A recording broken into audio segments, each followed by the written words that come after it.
जय माता दी। आज चाहिँ म तपाईहरुसँग शेयर गर्नेछु मेरो मिनी मिक्सर ग्राइन्डरमा म कसरी चटनी बनाउँछु। हेर्दै गर्नु होला अनि राम्रो लाग्यो भने लाइक कमेन्ट शेयर गर्नु चाहिँ नभुल्नु होला। फर्स्ट स्टेप चाहिँ पहिले म टमाटरलाई यसरी बोइल गर्छु, फर्काई सबैतिर पाक्ने गरी।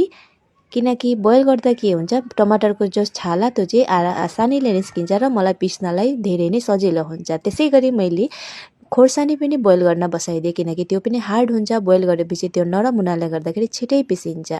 यहाँ चाहिँ छ 3टा स्टेप। त्यो चलाउने धार ब्लेडवाला ढक्नी चाहिँ मैले माथि यसरी फिक्स गर्नु पर्यो अनि यो तलपट्टि चाहिँ यहाँ जो मिक्स भएर चटनी निस्किने त्यसलाई चाहिँ राम्ररी धुइधाइ गरेर सफा परिकारले यसरी फिक्स गरिदिनु पर्छ। त्यस पछाडि आयो अब स्टेप नम्बर 2। अब यति गरिसकेपछि यो मैले जति बोइल गरेकोहरू अब म सबै एउटा एउटा गरेर त्यसमा हाल्ने छु। मैले चाहिँ टमाटरको पिल चाहिँ निकालेर अनि किनकि त्यो पिसिदैन फट्टै, अनि पिसेन भने चटनी खान पनि धेरै नै राम्रो लाग्दैन। त्यसको लागि मैले निकालेर त्यहाँ हालिदिएँ। अब लाइन साइन फट्टै गइहाल्यो भने सबैको घरमा मिक्सर ग्राइन्डर त हुन्छै, त्यही पनि लाइन नहुँदा चाहिँ यो चाहिँ काममा आउनेछ। मैले चाहिँ गोटा गोटा पनि हालेर देखाउँछु तपाईहरुलाई। मैले फास्ट चाहिँ यहाँ काटेर गरेँ किनकि छिटो छिटो पनि चाहिएको थियो।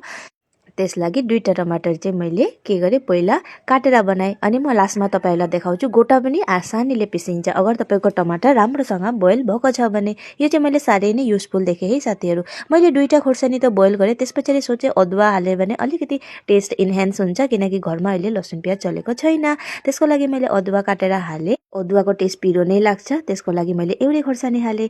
मैले फेरि त्यो पिसिसकेको थिएँ गाइस, त्यहाँबाट मलाई याद आयो धनिया पनि छ।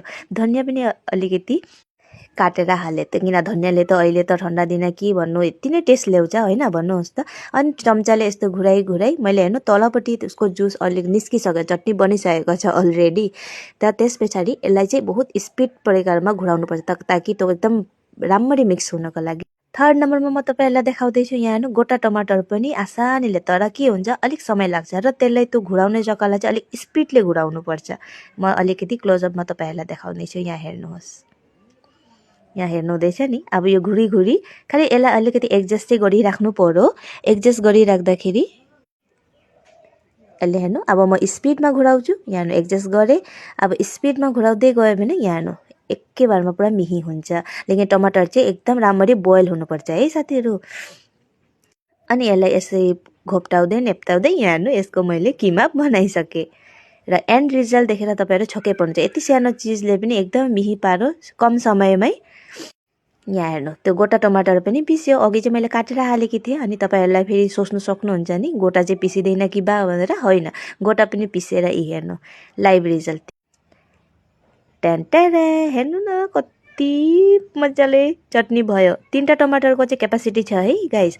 3टाबाट 4टा हाल्नु खोज्नु भयो भने चाहिँ यसले थाम्दैन, फेरि नेक्स्ट बारमा गर्नुपर्छ। ल आजका लागि यति नै। राम्रो लाग्यो भने